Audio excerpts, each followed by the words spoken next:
I suppose most of you have finished the video via the link that was sent to you. So now we've learned something more about the cimo logic, which of course stands for context, intervention, mechanism, and outcome. We've seen an example of how you can use it to actually study educational interventions. I'm sorry, Wafa.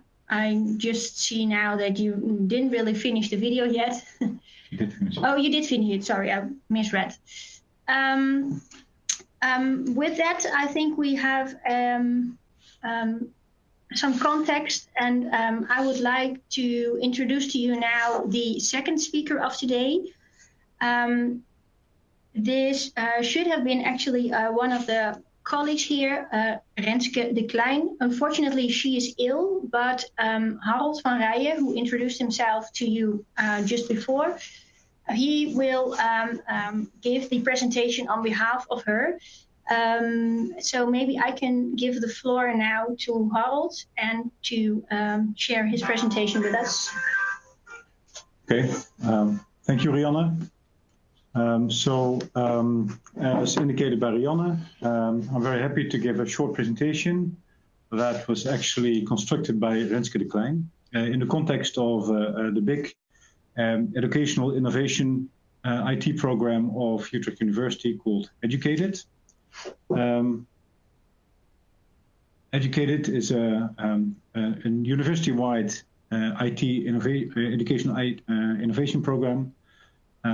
I just show you a very confusing slide, but just to indicate that it's a very large program, that within the last year, more than 87,000 students have had their assessments online in more than 1,100 exams. We have a lot of knowledge clips being recorded, more than 850,000 views. So it's a campus-wide innovation program, very bottom-up oriented, so we support teachers to innovate their education, making use of IT tools. And this is the context of one part of that program, which is called quality in research.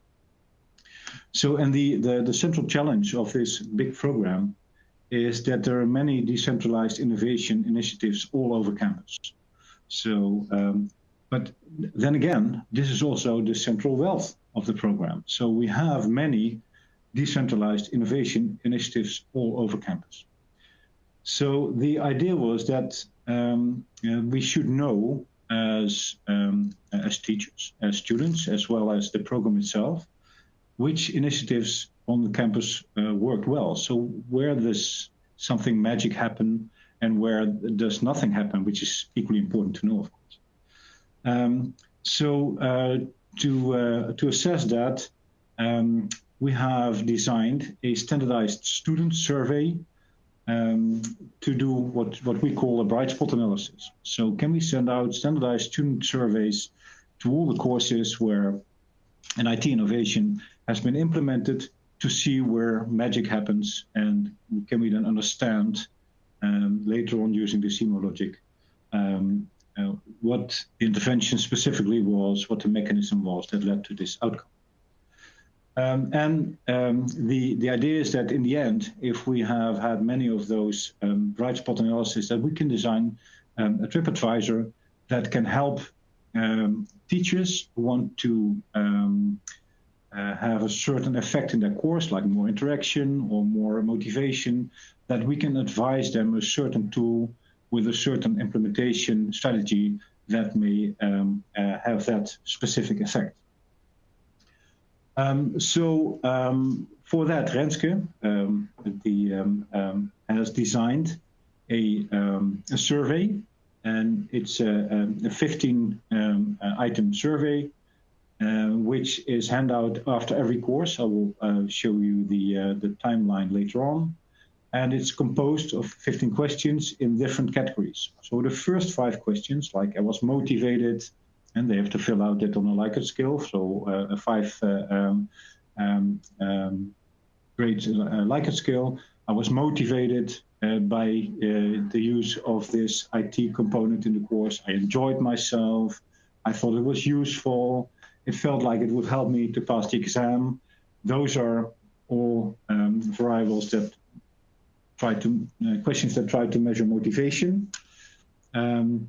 The question 5 to 9, so I engaged with the subject matter more actively because of the ICT component in the course. I explored the details and background of the subject matter. I cooperated more, I received more feedback, I gave more feedback. Those are indicators for learning activities. The next 3 questions are about perceived learning. So I learned more from this course by using this IT component. I understand the subject matter better. I'm better prepared for the exam. And the last 2 questions are about the connection between the IT component and the face-to-face education. And so those questions are, the tool prepared me better for the lecture, or it helped me to understand the lecture better. So those are what the connection. And then question number 15 is about the personality traits. They're a compact version of the Big 5 with the idea to correlate the personality traits to the activities above. And of course, we know their gender and their age and which study they are and in which course. So that would give us a very complete set of the effect of the IT component in that course.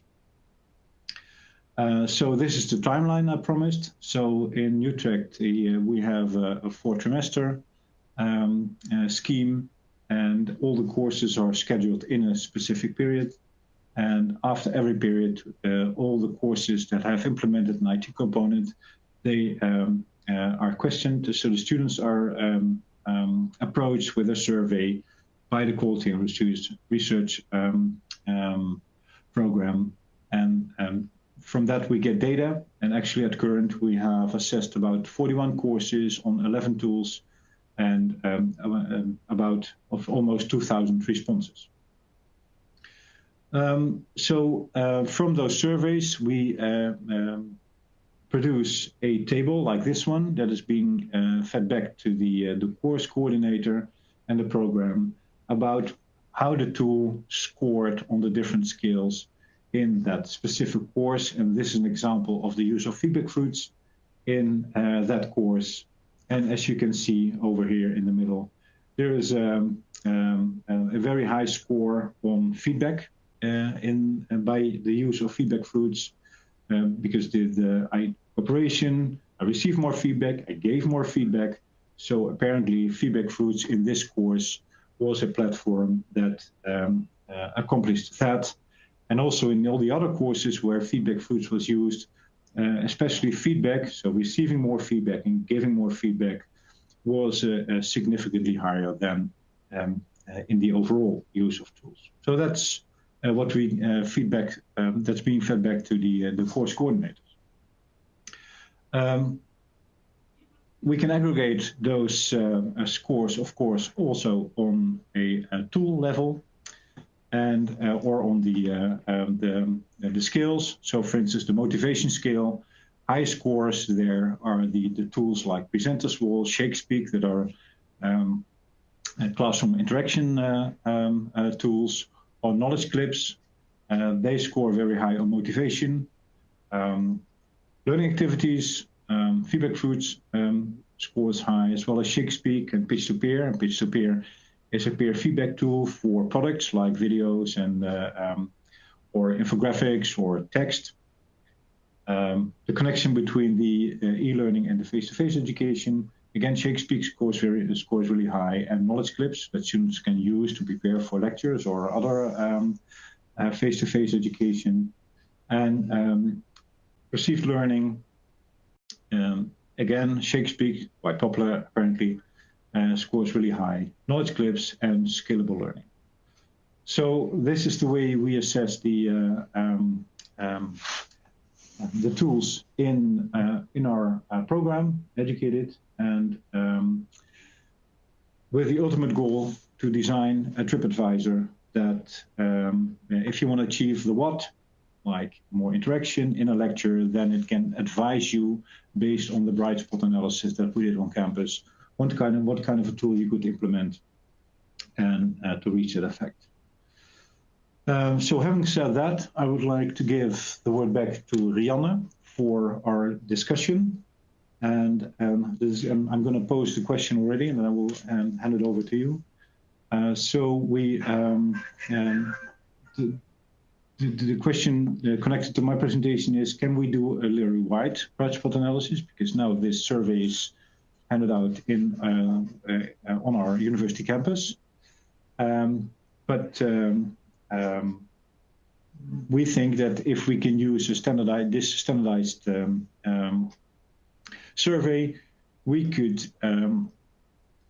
enlarge this by inventorizing bright spots in other institutions from the Leroy community.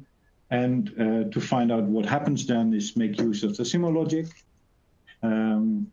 The question connected to that is, how can we present then and share the different bright spots within our Leroy research community?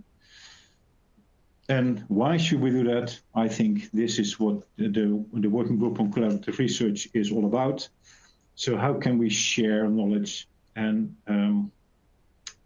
compare interventions and perhaps see this as a first step towards design-based research within the Leroy community. So Rianne. Thank you very much for giving us your thoughts, and also on behalf of Renske, of course, whom did the inventory. I myself agree, of course, that it would be very nice if we could share our bright spots with others, like we did today in the example, the first video that you've watched from René Filius. But also very curious to hear how other universities work, what their bright spots indeed are, and yeah, we could learn from one another. So maybe I can ask anyone who's joining our meeting if there are any things you would like to add, or if you have questions for either of the presenters of today. Maybe there is someone in our room ourselves who would like to add.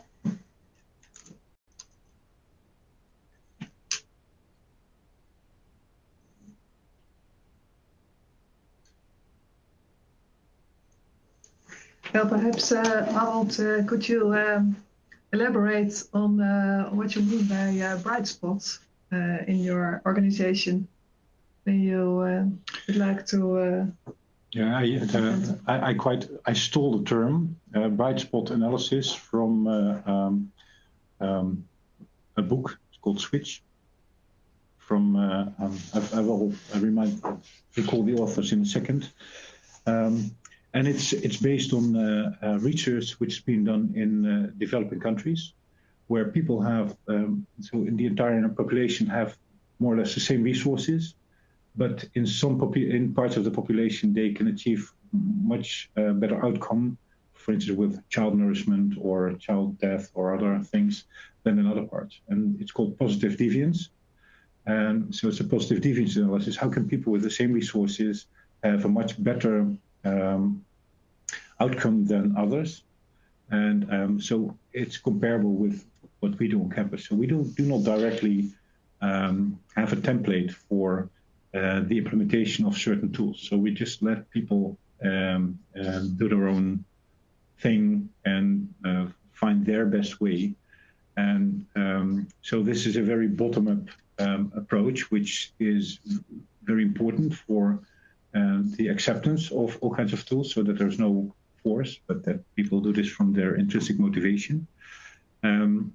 But this is a landscape which is very difficult to do controlled research in, because we can't, there's no design there. So we decided to go the other way around and do a very broad survey and see where something special happens with the same resources. And that's what we call the bright spot. So if I may summarize, it's a bottom-up approach. Yes. But would you say that the bright spots are comparable with the best practices? Yes, Perhaps, but then yes, best practice. But yes, it's a best practice, but we do a university-wide survey for that, rather than by doing a university-wide survey. So you're right, yes. Yeah. We've received a question from Michelle Gerbrand. She would like to ask if Leru partners want to experiment with a tool, how can they assess the tool and get assistance to conduct an effective pilot?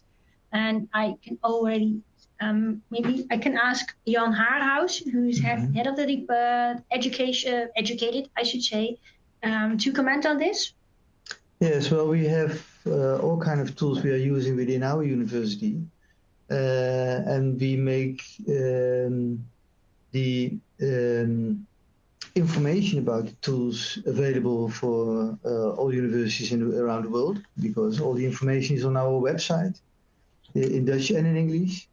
So if some university have interest in using a specific tool on activating or feedback, or well, you can see them on our website of the educated program. And there is also information on the effects if we have done research. We explain the results we achieve. And there's also further information on how the tool works. Information from our researchers and teachers, and we make short video clips with our teachers that they can explain how they use the tools. So yes, and we can collaborate on that. We already do that with some universities in our Leru community. Okay, but so if there are commercial tools, you can only work with them if you have a local. Yes, if you have license, but sometimes we can arrange license to do pilots with a specific tool. Okay, that's good to know. Okay. Yes, that's very good to know. Yeah. A question, Harold, about this cimo. Is it also a possibility to get maybe control on specific variables if we collaborate with other universities? For example, if we do cimo within specific courses, you have specific context. Mm-hmm. And I can imagine that another university has more or less the same context. So maybe there is the collaboration gives the possibility for getting more control and collecting more data, and maybe we even can accelerate results and can have benefit on that. Is that also the idea of collaboration with the cimo logic? You want to answer, or shall I answer? Do you want to answer this one? I think the cimo design was used because it's very difficult to do a controlled experiment in the setup that we have chosen. Mm-hmm. So a bottom-up approach. The cimo logic forces people to think upfront on what they want to achieve by using a specific intervention in their context, and to think about the mechanisms that may induce that intervention may induce to generate a certain outcome. So it's like it's a way of thinking. Mm-hmm. So for instance, I want to use Presenter Wall, which is a classroom interaction tool, because I want to achieve more. I want to do more student lecturing based on the questions of students, for instance. So I force them to come up with questions, and then I will lecture on that. So then.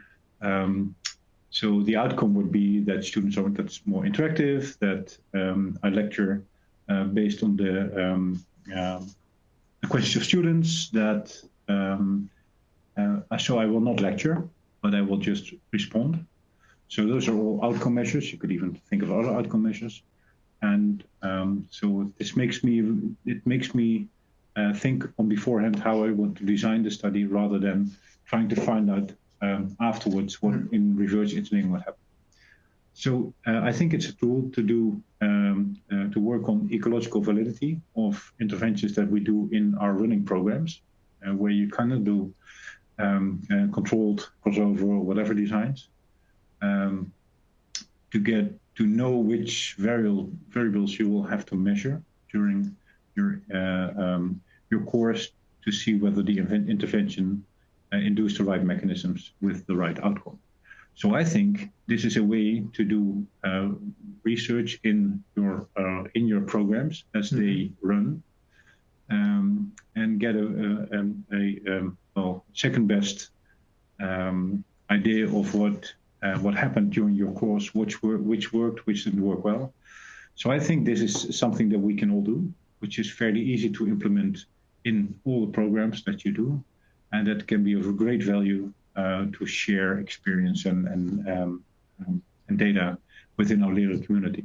But if somebody wants to add onto that, like Rianne or René, I was mostly thinking about the example that you described about asking questions during a lecture, so by making a response session. It made me think of the lecture that we had last week from Helle from Denmark. Mm-hmm. Yeah, that was mostly my thoughts, and maybe that is also one way. Maybe we could discuss with her, for instance, what she has measured and what variables we would measure if we want to study the use of clickers, for instance. So indeed, we can have larger groups of students and get more insight and also more comparable data to determine if interventions work the same way here as they do in Denmark. Okay, that's an interesting addition that you have. So you mean that we, in our collaborative research group, do not only share data, but also decide, or at least find some level of... We can find common grounds that we want to study, and yeah. That we measure the same variables. Yeah. For instance, or if you want to have interaction in your use of clickers or whatever. Yeah. Well, it's a very nice addition. Yeah. Great. Do you wanted to add anything? No, well, what the cimo method adds is that there is a more plausible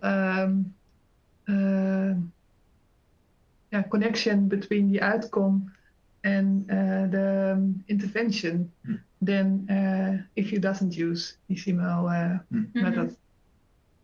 Mm-hmm. So the answer is yes to your question. And within our university, we use the cimo and researchers on education. They are the ones who are doing the research.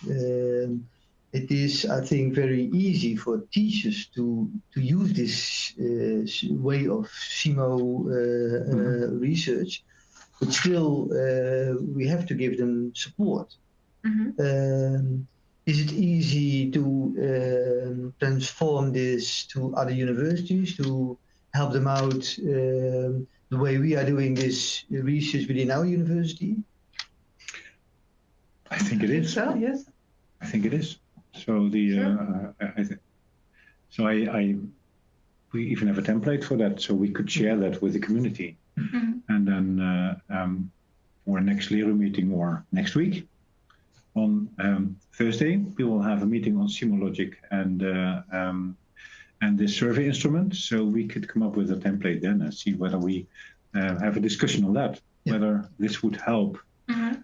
While standardizing is maybe a little bit of a strong wording, but that we can have some level of congruence, at least, between the things that we want to do within the Lero Collaborative Research Group and beyond. So it is quite easy to use, this method. It's, I think, a logic, like a mindset that you have at the start of your design, even maybe. Yeah, it's like a perspective that you take. Okay. Great. Hopefully, this also already answers the last question that was sent to us, which is what can Leru partners do to make this tool a success? And well, to summarize what we've been discussing in this room, luckily our reviewer says yes already. It's a way to collaborate and to gather data and also to discuss beyond the borders of our own university and to be open-minded for other views, other possible mechanisms why tools have sudden effects on students, on learning, on teachers, or whatsoever. Yeah, and I'm also wondering whether there is a cultural aspect as well. Well, yeah, that's what I'm curious about. Yeah. That's why I mentioned the Denmark situation, to see. In different countries. Yeah. Because we're an international university, so it maybe even be interesting to see how this works in different university cultures, which are undoubtedly present. Okay. Yeah. I don't see any questions from people who are joining us with a live stream. If there are questions, you can put questions in the chat on the live stream. We can see if there are questions, then we can answer them. Okay. Is it also possible to receive peer-to-peer support? Is one of the questions that's popped up here. Maybe Jan Haarhuis knows? Peer-to-peer support. I can imagine that, of course, you have some kind of library in which it is known which teachers have best success with which tool you're actually interested in. So we, I think, and also, of course, the co-workers of Educated are willing to help and to provide you with information on how the tool might work. Anything you'd like to add? Yes, well, we have a quite large support team within our university who helps out our teachers and researchers within our university, changing their education, give them information about the tools, how they work and what the outcomes are. And I can imagine that we could set up some collaboration with other universities. Of course, it's important that we then collaborate in research and then collaborate in the support on the research. I think that's a very interesting idea, yes.